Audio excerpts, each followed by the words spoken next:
ये कर्नल अफसर एक आदमी के सामने संतरा छीलकर खाने लगा, लेकिन उसे जरा भी अंदाजा नहीं था कि अगले ही पल वो आदमी एक हैंड ग्रेनेड निकाल लेगा। आसपास के सैनिक तुरंत अलर्ट हो गए।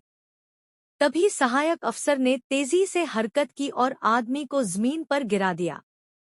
वो दर्द से अपना पेट पकड़कर खड़ा हुआ और तभी उसने धीरे धीरे अपने मुंह से एक क्रॉस मेडल निकाला।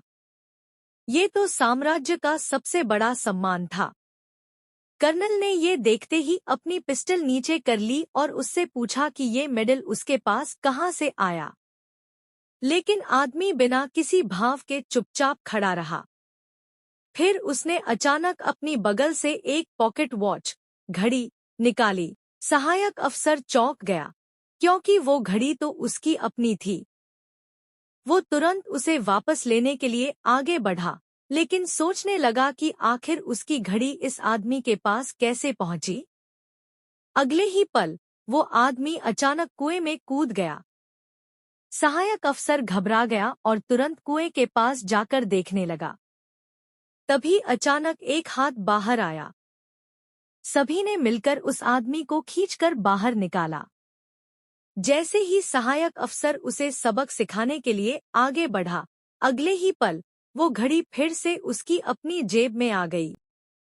ये देखकर वो दंग रह गया और बुदबुदाया, ये तो कमाल है। लेकिन उस आदमी के नाटक यहीं खत्म नहीं हुए। उसने और भी अजीबोगरीब करतब करने शुरू कर दिए। कभी मरे होने का नाटक करता, कभी हवा में कलाबाजी खाता। उसके मजाकिया अंदाज को देखकर पूरी सेना ठहाके मारकर हंसने लगी, सिवाय कर्नल के, जो अब भी सतर्क था।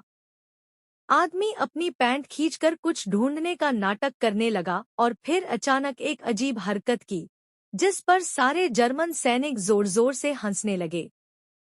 यहाँ तक कि कर्नल के चेहरे पर भी हल्की मुस्कान आ गई, लेकिन फिर भी वो सतर्क बना रहा। इन सैनिकों को लग रहा था कि ये आदमी बस एक जोकर है, लेकिन वे सपने में भी नहीं सोच सकते थे कि ये शख्स असल में एक जासूस था, जो यहाँ कैदियों को छुड़ाने आया था।